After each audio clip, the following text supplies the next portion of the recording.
Welcome back to Olympic classes guys. चलिए शुरू करते हैं अगला लेक्चर।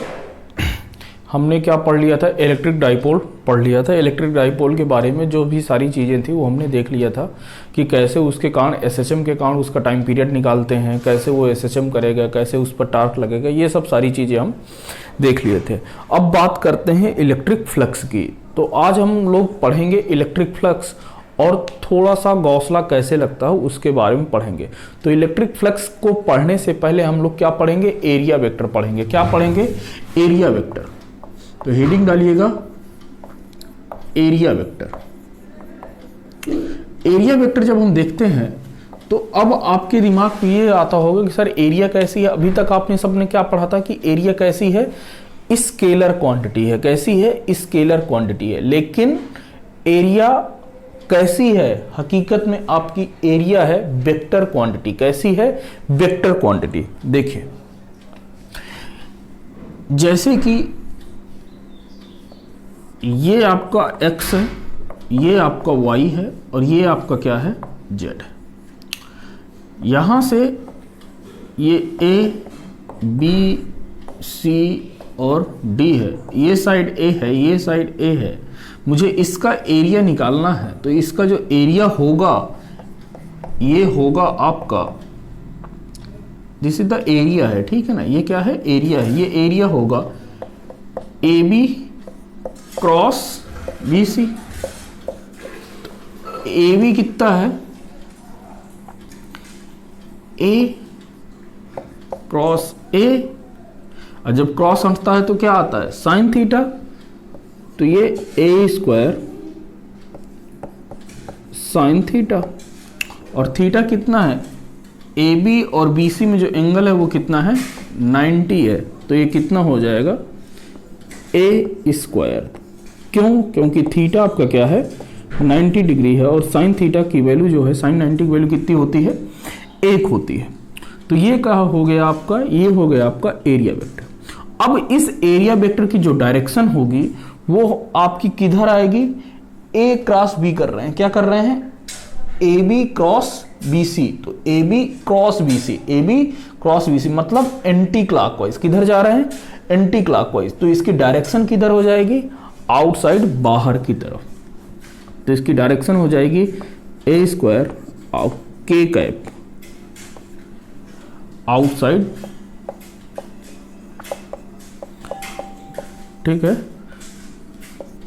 और इसकी जो डायरेक्शन हो सकती है अंदर की तरफ भी हो सकती है। कैसे हो सकती है? अंदर की तरफ। क्योंकि यदि अब ये आपका स्क्वायर यहां से रखा है और ए बी आपका ये है, बी सी ये है, तो यदि मैं इसको अब ऐसे करूंगा, ए बी ये रहा, बी सी ये रहा, तो अब मैं इसको ऐसे करूंगा तो अब डायरेक्शन क्या हो जाएगी? अंदर की तरफ। तो वो या इसी की जो डायरेक्शन हो जाएगी कितनी हो जाएगी? ए स्क्वायर माइनस का के कैप। चलिए नोट कर लीजिए, इसे नोट कर लिया। चलिए हटा दे। तो यदि आपका क्या है, यदि आपका ऑब्जेक्ट कैसा है? 2D है। कैसा ऑब्जेक्ट है? 2D है। तो वो एरिया वेक्टर उसका हमेशा परपेंडिकुलर टू द प्लेन होगा।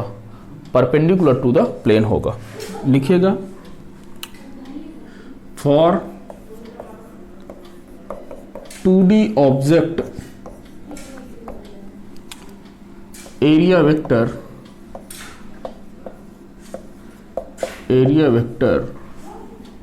is always perpendicular to that surface.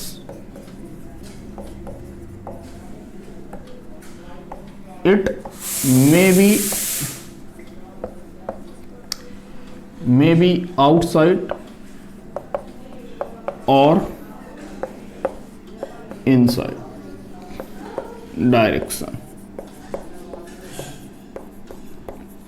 ठीक है। जैसे मान के चलो कि ये क्या है? आपका एक 2D ऑब्जेक्ट है। ये क्या है? एक सर्कल है। क्या है? एक सर्कल है। इसका जो एरिया वेक्टर होगा या तो ऊपर की तरफ होगा या नीचे की तरफ होगा। बात समझ में आई? आपका ये क्या रहा? एक पैरेललोग्राम रहा, इसका जो एरिया रहेगा या तो अपवर्ड ऊपर की तरफ रहेगा या डाउनवर्ड नीचे की तरफ। तो ये एरिया वेक्टर की डायरेक्शन है, ठीक है। तो for 2D object area vector is always perpendicular to that surface. उस सरफेस के कैसा रहेगा, परपेंडिकुलर रहेगा। इट मे बी आउटसाइड और इनसाइड, वह कैसा रहेगा, या तो इसके बाहर की तरफ रहेगा या अंदर की तरफ रहेगा, ठीक है। चलिए अब 3D ऑब्जेक्ट के लिए देख लेते हैं, हटा दें।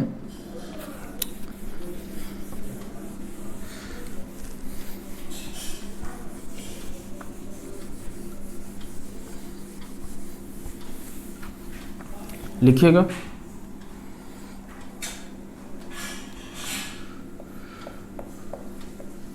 For 3D object area vector always perpendicular outside of the surface. कैसा रहेगा 3D वेक्टर के लिए, 3D ऑब्जेक्ट के लिए जो हमारा एरिया वेक्टर रहेगा, 3D ऑब्जेक्ट के लिए जो हमारा एरिया वेक्टर रहेगा वो कैसे रहेगा, उस सरफेस के 3D सरफेस के परपेंडिकुलर आउटसाइड रहेगा, हमेशा कैसा रहेगा, ऑलवेज परपेंडिकुलर आउटसाइड। कैसा रहेगा, ऑलवेज परपेंडिकुलर आउटसाइड रहेगा। जैसे कि आप लोग यदि देखें तो मैं क्या बना दूं, सिलेंडर बना दूं। क्या बना दूं, सिलेंडर। ये अब आपका कैसा है, ये आपका 3D ऑब्जेक्ट है। तो इसके लिए जो इस वाली सरफेस पर जो एरिया वेक्टर होगा, इस सरफेस के कैसा रहेगा, परपेंडिकुलर और आउटसाइड। तो ये रहा इसका एरिया वेक्टर। इस सरफेस की बात करूं तो ये वाली जो गोला कर्व्ड सरफेस है, ये वाली जो नीचे वाला भाग है इसका, तो इसका एरिया वेक्टर परपेंडिकुलर डाउनवर्ड नीचे की तरफ, क्योंकि कैसा होना है, perpendicular outside of the surface होना है। इसके लिए परपेंडिकुलर बाहर की तरफ, इसके लिए भी परपेंडिकुलर आउटसाइड। तो ये रहा आपका एरिया वेक्टर, आपको ये सब एरिया वेक्टर, ठीक है। यदि आपने कहीं आपका कोई क्यूब बना हुआ है, क्या बना हुआ है, क्यूब, और इन पर हमें क्या बताना है, एरिया वेक्टर की डायरेक्शन बताना है। तो बहुत आसान है, मैंने आपसे क्या बताया था कि एरिया वेक्टर हमेशा कैसा होगा, perpendicular outside of the plane. तो इस वाले प्लेन के लिए ये जो पहली फेस है इससे परपेंडिकुलर आउटसाइड इधर, ये जो ऊपर वाली फेस है फेस 2, इसके लिए परपेंडिकुलर आउटसाइड। इसके लिए जो तीसरी वाली फेस है ये वाली, इसके लिए परपेंडिकुलर आउटसाइड। ये जो नीचे वाली जो सरफेस होगी इसके लिए परपेंडिकुलर आउटसाइड। ये बाहर के लिए परपेंडिकुलर इधर बाहर की तरफ, और पीछे वाले के लिए अंदर की तरफ। तो इसमें कभी भी जो 3D ऑब्जेक्ट होगा उसमें एरिया वेक्टर सदैव कैसा होगा, सरफेस के परपेंडिकुलर, वो भी किधर, बाहर की तरफ होगा। चलिए तो अब हम बात करते हैं इलेक्ट्रिक फ्लक्स की, हटा दें। चलिए तो अब हम बात करेंगे किसकी, इलेक्ट्रिक फ्लक्स की। बहुत जरूरी है, बहुत अच्छा टॉपिक है, हम लोग इसी को लेके चलेंगे, ठीक है ना। तो एरिया वेक्टर का आई होप आपका कॉन्सेप्ट क्लियर हो गया होगा।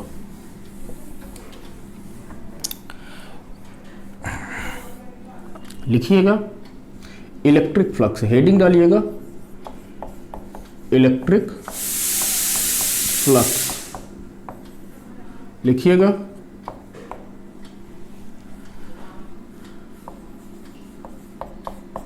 it is defined as the number of electric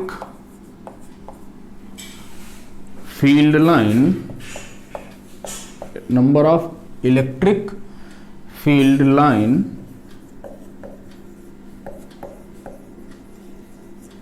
passing through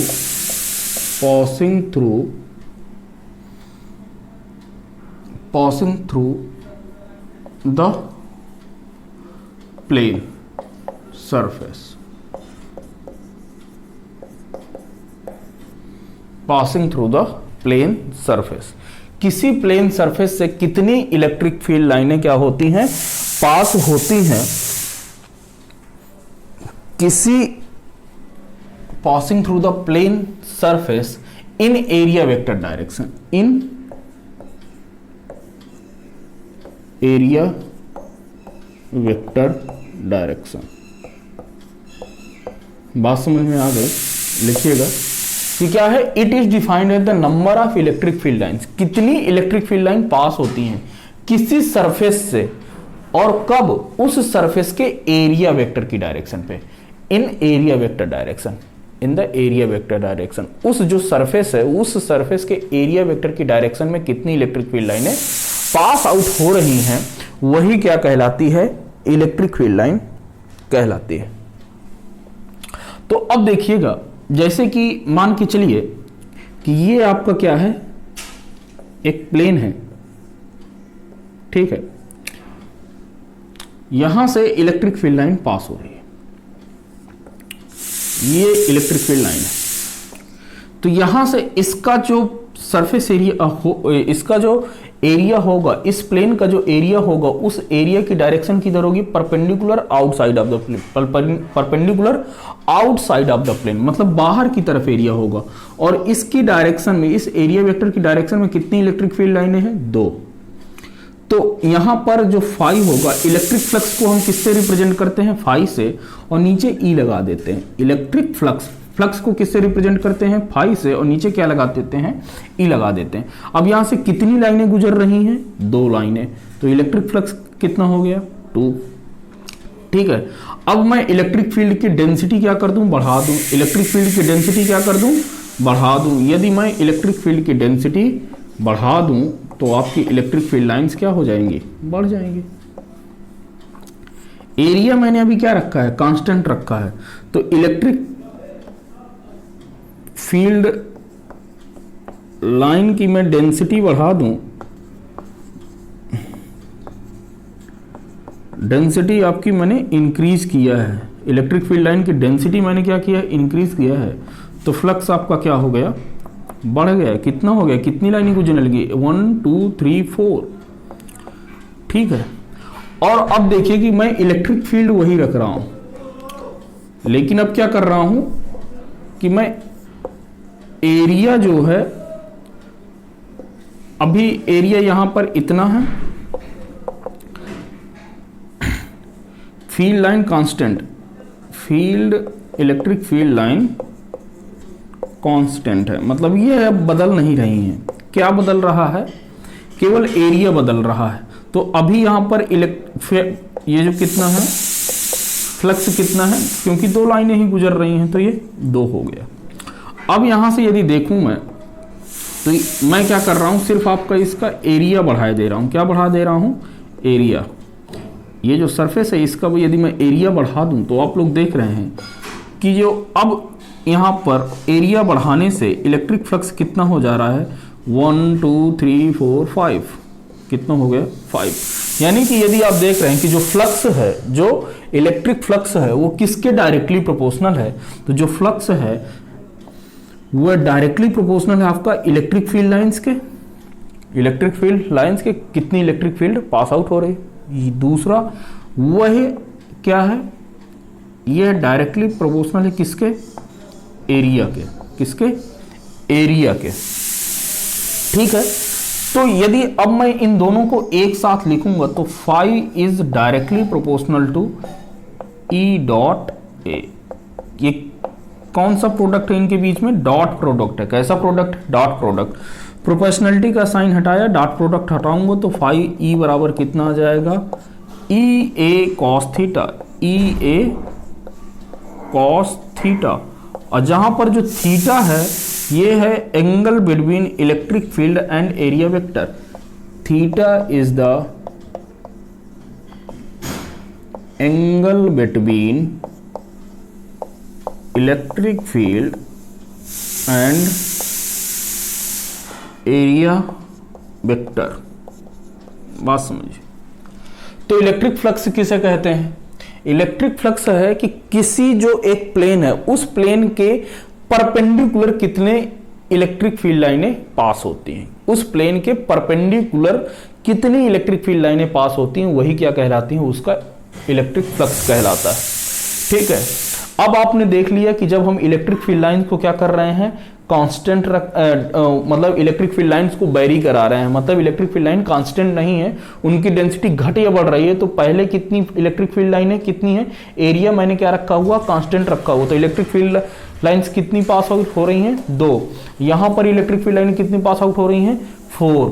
लेकिन जब मैंने यहां पर किया कि इलेक्ट्रिक फील्ड को मैंने क्या कर दिया, कांस्टेंट कर दिया, लेकिन एरिया को मैं वेरिएबल करा रहा हूं, तो अभी कितनी है, 2। लेकिन अब कितनी हो गई, जब एरिया मैंने बढ़ा दिया तो 5 हो गई। यानी कि जो इलेक्ट्रिक फ्लक्स है वो directly proportional to electric field के है और डायरेक्टली प्रोपोर्शनल टू है एरिया वेक्टर के। तो यहां से ये क्या है, ई डॉट ए है, फाई इलेक्ट्रिक फ्लक्स जो है ई डॉट ए है, कैसा प्रोडक्ट है, इलेक्ट्रिक फील्ड और एरिया वेक्टर के बीच का कैसा है, डॉट प्रोडक्ट है। और ये डॉट प्रोडक्ट मैं हटाऊंगा तो कितना आ जाएगा, कॉस थीटा, जहां पे थीटा क्या है, angle between electric field and area vector, क्या है, electric field and area vector. तो आप इसे नोट डाउन कर लीजिए। अब देखिएगा एग्जांपल है कि जैसे आपकी सरफेस ये है, ठीक है, इस सरफेस के परपेंडिकुलर एरिया तो ये आएगा, ये रहा आपका एरिया वेक्टर, इस सरफेस का क्या है, ये एरिया वेक्टर। और इलेक्ट्रिक फील्ड लाइनें ऐसे निकल रही हैं, ठीक है, जो यहां से कितने एंगल बना रही हैं, 60 डिग्री का, ये रहा इलेक्ट्रिक फील्ड। तो यदि अब मुझे इसका फ्लक्स निकालना है तो बात ध्यान से देखिएगा, इसका इलेक्ट्रिक फील्ड को मैंने क्या बताया है, उसके सरफेस के परपेंडिकुलर, किसके, वो जो प्लेन सरफेस है उस सरफेस के परपेंडिकुलर कितनी इलेक्ट्रिक फील्ड लाइनें पास होती हैं। तो ये वाली इलेक्ट्रिक फील्ड लाइन इस सरफेस के परपेंडिकुलर कब होगी, जब ये एरिया वेक्टर के बराबर हो जाएगी, एरिया वेक्टर की दिशा में हो जाएगी ना इलेक्ट्रिक फील्ड लाइन है वह, या तो ये डिफिनीशन याद कर लीजिए कि ऐसी इलेक्ट्रिक फील्ड लाइनें जो इलेक्ट्रिक फील्ड जो एरिया वेक्टर के अलोंग होती हैं, ऐसी फील्ड लाइनें जो एरिया वेक्टर के अलोंग होती हैं। तो भैया इस ई का कौन सा कंपोनेंट इसके बराबर, इस ए की डायरेक्शन में होगा, E cos theta, I hope clear होगा, और थीटा कितना है, कॉस 60। अच्छा, अब एक ये वाला भी कंपोनेंट आएगा, क्या, ई साइन थीटा, आएगा कि नहीं आएगा। अच्छा, तो अब बताओ इसके कारण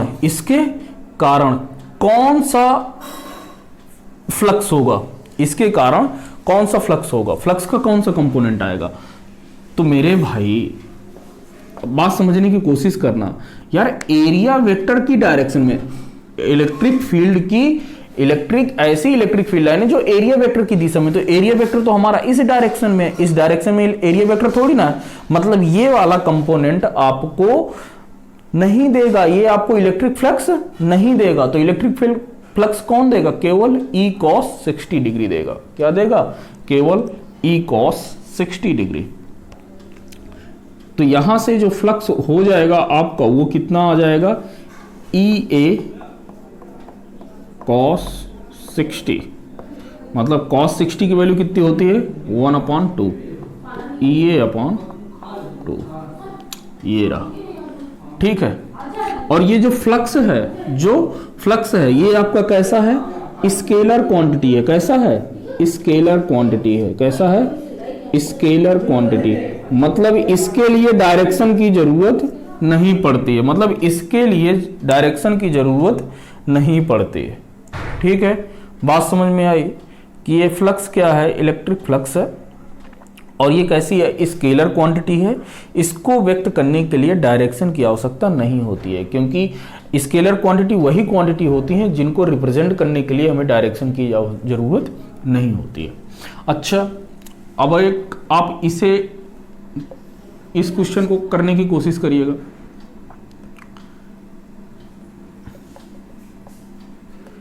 ये रहा इसका एरिया वेक्टर, इलेक्ट्रिक फील्ड लाइनें जो हैं यहां से 30 डिग्री का एंगल बना रही हैं, कितने का बना रही हैं, 30 डिग्री का।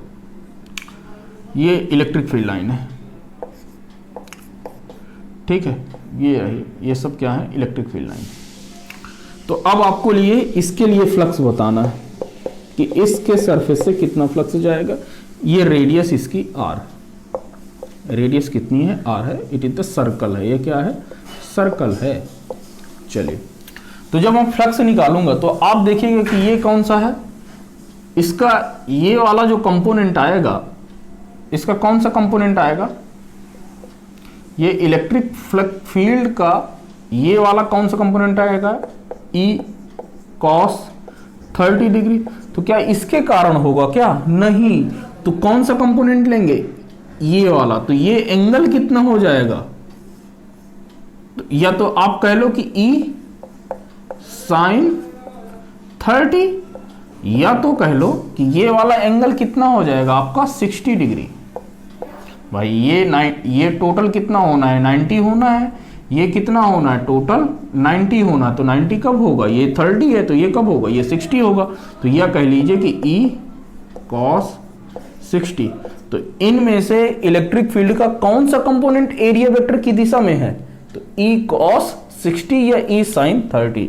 तो फ्लक्स जो हो जाएगा, इलेक्ट्रिक फ्लक्स, ये हो जाएगा E cos 60 into area vector. तो ये कितना हो जाएगा, एरिया कितना है, pi r square, pi r square E cos 60 की वैल्यू 1/2। तो ये रहा फ्लक्स, रहा आपका इलेक्ट्रिक फ्लक्स, ठीक है। और डायरेक्शन इसकी कितनी हो जाएगी, वही आउटवर्ड, बाहर की तरफ। लेकिन अब इलेक्ट्रिक फ्लक्स की डायरेक्शन नहीं लिखेंगे, एरिया वेक्टर की डायरेक्शन तो है, लेकिन ये डायरेक्शन नहीं है मेरे भाई। ये कैसी है, स्केलर क्वांटिटी है, ध्यान दीजिएगा। डायरेक्शन ना बताने लगिएगा कि आप लोग डायरेक्शन बताएंगे, नहीं तो एग्जाम में धुआं देख जाएंगे। क्या देखेंगे, धुआं देखेंगे बैठ के। चलिए, ये कॉन्सेप्ट क्लियर हुआ, नोट कर लीजिए।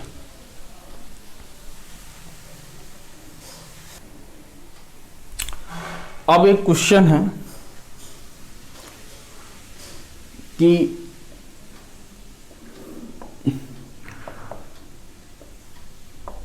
ये आपका मैंने एक क्यूब लिया, ठीक है, इट इज द क्यूब। क्या है ये, क्यूब है। यार एक मिनट, बनाए दे रहे हैं, पहले क्यूब बना लेते हैं। ये रहा आपका क्यूब, ठीक है।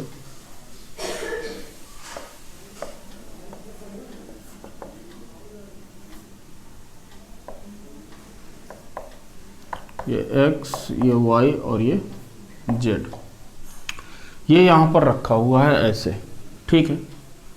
अब बोल रहा है कि इसके थ्रू इलेक्ट्रिक फील्ड ऐसे पास आउट हो रही है। ये रही इलेक्ट्रिक फील्ड, और इस क्यूब की जो साइड है वो a है। कितनी है, a है। इसकी जो साइड है वो a है,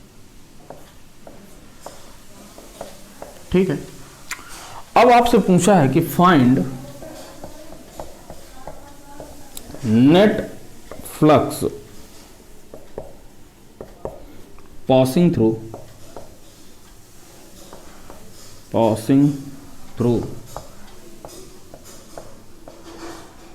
द whole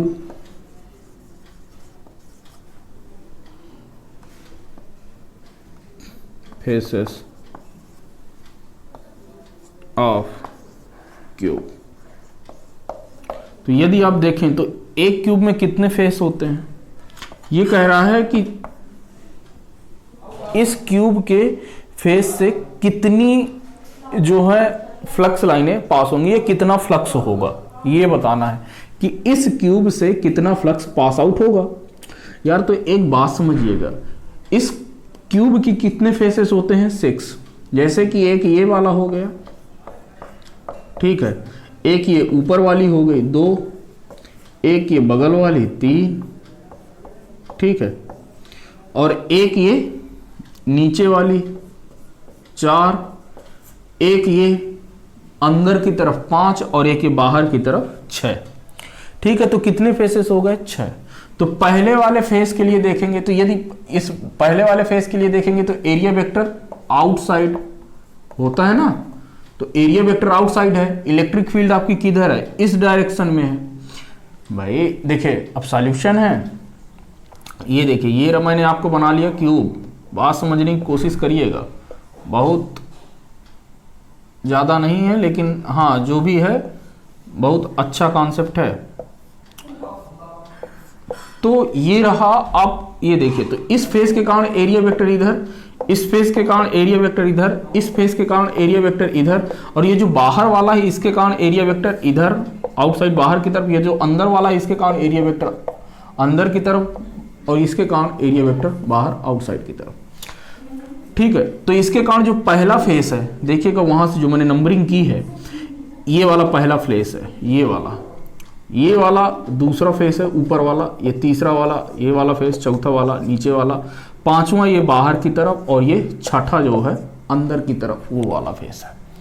तो अब मैं फ्लक्स जो पास आउट हो रहा है वो पहले वाले फेस के लिए देखूं तो कितना होता है, ई ए कॉस थीटा। क्या होता है, ई ए कॉस थीटा। और यहां से इलेक्ट्रिक फील्ड आपकी ऐसे पास आउट हो रही है, ये चीज ध्यान दीजिएगा, इलेक्ट्रिक फील्ड की डायरेक्शन आपको ऐसे दी हुई है।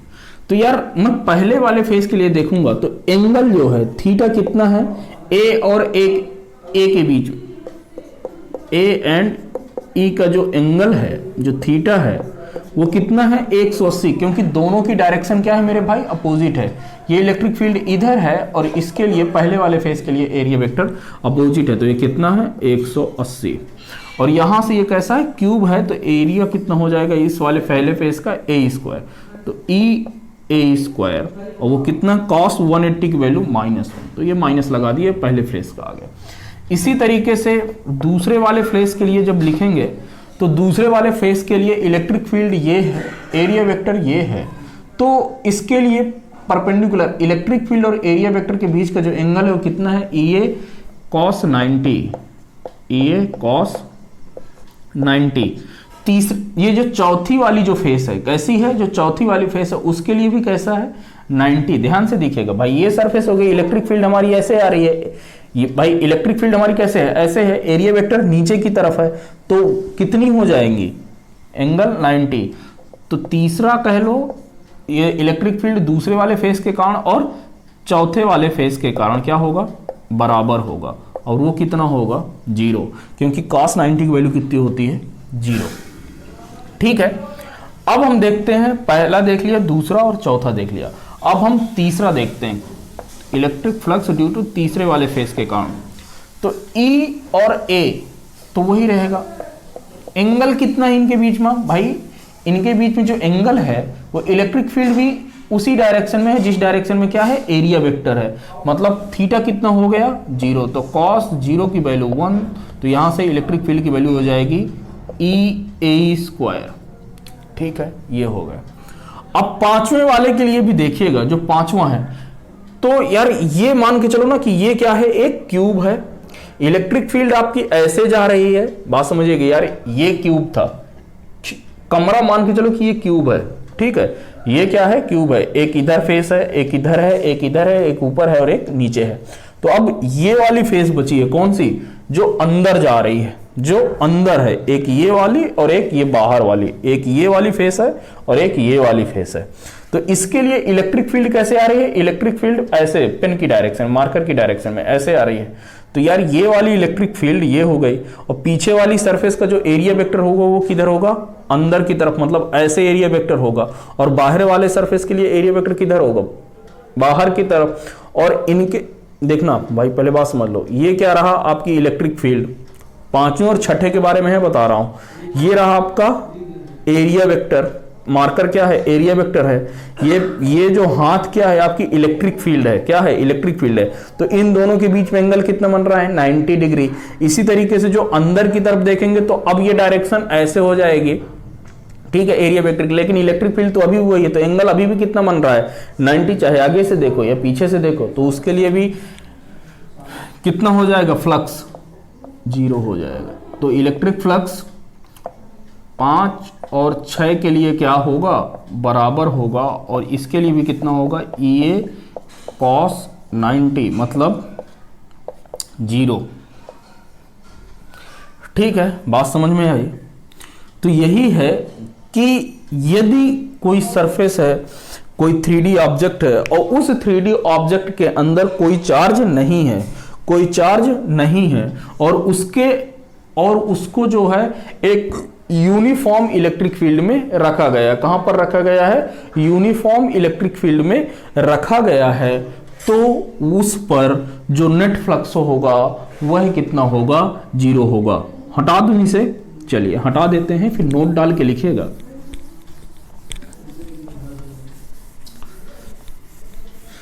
क्या लिखेंगे कि व्हेन, नोट डाल के लिखेगा, note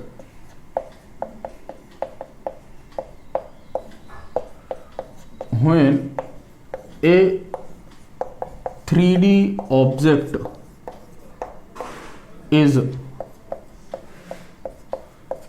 placed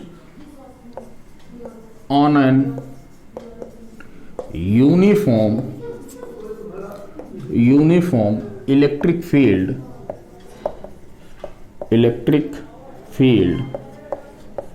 and there is no charge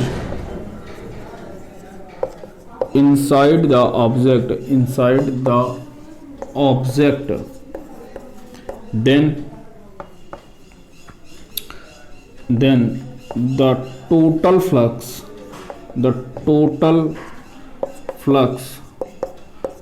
passing out from the surface of object is 0। ठीक है। तो यदि आप जो पिछला जो क्वेश्चन किए थे हम, पिछले क्वेश्चन का यदि आप सबका समेशन करेंगे 6 फेसेस का, तो वो कितना आ रहा था? 0। क्योंकि 4 फेसेस के लिए तो कितना आ गया था? 0। इसके लिए EA² आया था, इसके लिए माइनस का EA²। और जब दोनों को क्या करेंगे? जोड़ेंगे सभी को, तो कितना आ जाएगा? ये प्लस का था, ये माइनस का क्या हो जाएंगे? कैंसिल हो जाएंगे। तो कितना हो जाएगा? 0। तो ये नोट क्या है कि जब कोई आपके पास कैसा हो? 3D ऑब्जेक्ट हो। जब कोई आपके पास कैसा हो? 3D ऑब्जेक्ट हो और उसको यूनिफॉर्म इलेक्ट्रिक फील्ड में रख दें। किस में रख दें? Uniform electric field. मतलब आपकी इलेक्ट्रिक फील्ड चेंज नहीं हो रही है, उस जगह पर रख दें। और ध्यान दीजिएगा कि उस जो 3D ऑब्जेक्ट है उसके अंदर कोई चार्ज नहीं होना चाहिए, उसके अंदर कोई चार्ज नहीं होना चाहिए। तो उसके सरफेस से जितना भी टोटल फ्लक्स निकलेगा, उस ऑब्जेक्ट से जितना फ्लक्स निकलेगा वह कितना रहेगा? वह आपका 0 होगा। ठीक है। तो चलिए आज के लिए, इस लेक्चर के लिए इतना ही। अगले लेक्चर से हम लोग शुरू करेंगे गॉस लॉ। क्या शुरू करेंगे? Gauss law. और बहुत अच्छे अच्छे कॉन्सेप्ट हैं उसमें, तो उनको देखेंगे, क्योंकि गॉस लॉ आपके कंपटीशन के लिए बहुत जरूरी है। ठीक है। उसी पर बेस्ड क्वेश्चन आते हैं आपके, आप चाहे IIT JEE कह लीजिए या नीट का एग्जाम कह लीजिए। ठीक है। तो यदि अभी तक आपने ओलंपिया क्लासेस को सब्सक्राइब नहीं किया है तो प्लीज इसको सब्सक्राइब करें और अपने दोस्तों के साथ शेयर करिए। Thank you very much.